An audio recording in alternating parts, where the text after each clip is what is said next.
welcome to the Blindfold Chess Podcast. Rameshbabu Praggnanandhaa, sometimes nicknamed as Pragg, is a young Indian chess player who has made waves in the international chess scene with his impressive results. Born on August 10, 2005, in Chennai, India, he began playing chess at the age of 3. Praggnanandhaa's talent was immediately apparent, and he quickly rose through the ranks to become one of the top chess players in his age group. He has won numerous national and international titles, and some of his accomplishments include: in 2013, at the age of 7, he won the World Youth Championship in the under 8-year-old division, earning him his FIDE Master title. He later won the under 10-year-old division in 2015. He became the world's youngest international master in 2016 at the age of just 10 years and 10 months. 2 years later, he earned his third Grandmaster norm at the Gredine Open in Italy to become the second youngest person to earn his Grandmaster title at the age of 12 years, 10 months, and 13 days. Since that point, 3 others have earned it quicker, placing him 5th on the list. That same year, his older sister, Vaishali, earned her women's Grandmaster title. In 2021, he was in the World Cup, seeded 90th, and made it to the 4th round before losing to Maxime Vachier-Lagrave, who was the 7th seed. Pragg has also competed in the Tata Steel tournament in 2022 and 2023 with okay scores, but he did beat world champion Ding Liren. In the past 2 years, he has also beaten Magnus Carlsen on 4 different occasions, only the 3rd Indian player to have beaten Magnus, and at the time, the youngest to have ever beaten Magnus since he had become the world champion. Earlier this year, at the age of 18, he became the world's youngest player to reach the Chess World Cup final. He lost to Carlsen, but secured 2nd place, qualifying him for the 2024 Candidates Tournament. The youngest international master, the 2nd youngest to become a Grandmaster, having beaten 2 different world champions, Praggnanandhaa's accomplishments in chess at such a young age are truly remarkable.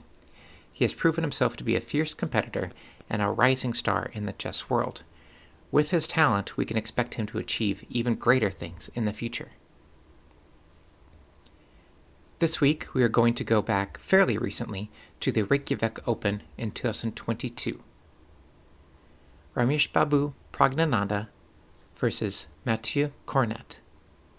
Now, if we're ready, let's begin. Pawn to d4. Knight f6. 2. Pawn to c4. Pawn to e6. 3. Knight c3. Bishop b4. 4. Pawn to e3. Kingside castle. 5. Bishop d2. Pawn to d5. 6. Knight f3. Pawn to b6. 7. Pawn c captures d5. This is an interesting move. Why does white play pawn c captures on d5? There are several reasons. One, white would like to move the light-squared bishop only one time. If white doesn't play this move, and they play like bishop to d3, black will play pawn d captures on c4, forcing white to recapture with the bishop and spending an extra tempo moving the bishop. And with the move b7 to b6, black is also making an attempt to place the light-squared bishop from c8 onto b7, trying to capture the a8 to h1 diagonal.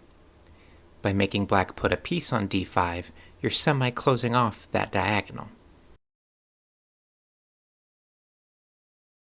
Pawn e captures d5.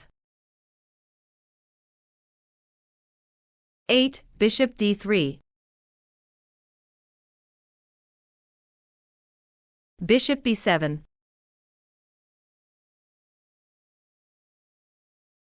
9. Queen c2. Rook e8.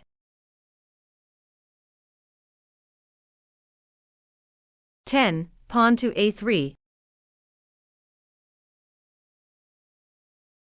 Bishop f8.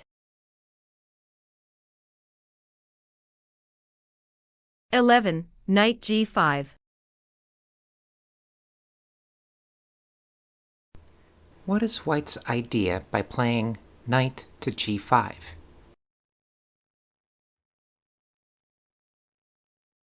The objective is to provoke a weakness in black's camp, since white now has 3 attackers on h7, the knight on g5, the bishop on d3, and the queen on c2, whereas black currently has 2 defenders. Pawn to g6. 12. Pawn to h4. Bishop g7. 13. Queenside castle. Knight g4.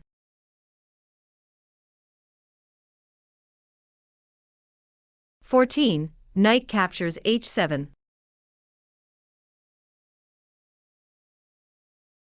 White has now sacrificed a piece for this attack. Can you try to figure out what white's follow-up will be?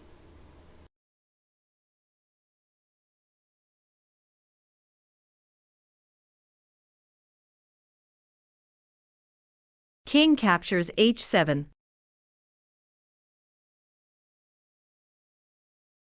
15. Pawn to h5. King g8.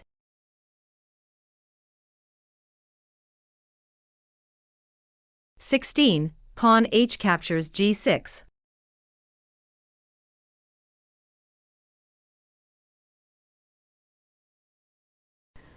From black's perspective, white has a pawn on g6, threatening to capture on f7 with check.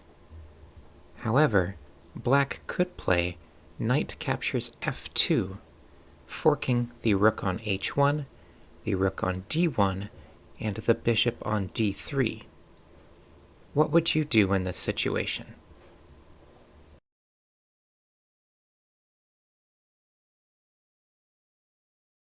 Pawn to f6.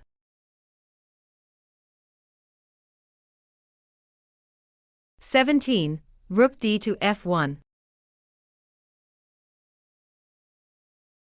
Knight c6.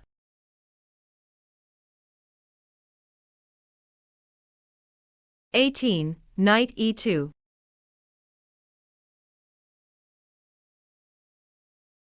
Queen d6.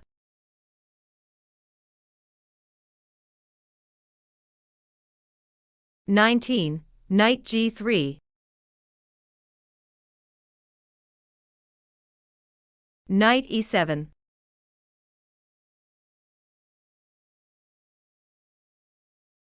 20. Rook h7.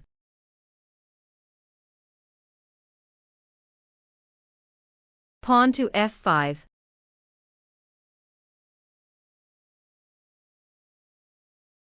21. Knight h5. Bishop f8.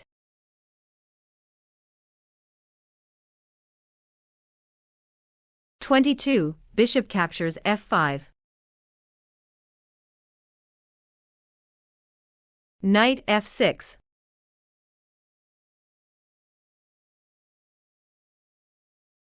23. Bishop b4. What is the point of White's move bishop to b4? The idea is to attack the overworked queen. She will have to abandon her position of defending both the f6 knight and the e7 knight.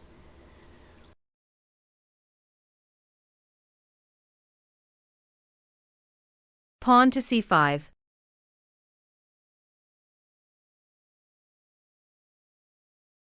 24. Pawn d captures c5.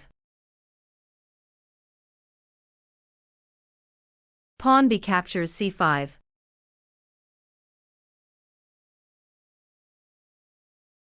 25. Bishop captures c5. Black resigns.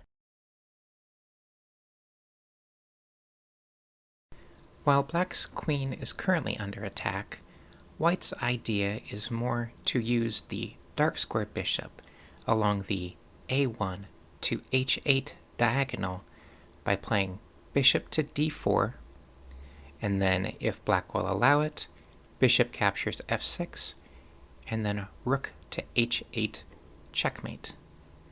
There are lots of different variations in there where Black can trade queens or keep the queens on or trade a couple pieces, but for White that is the general idea, is trying to get in on the king's side and use the two bishops and the rook and the pawn that's on g6 to mate Black.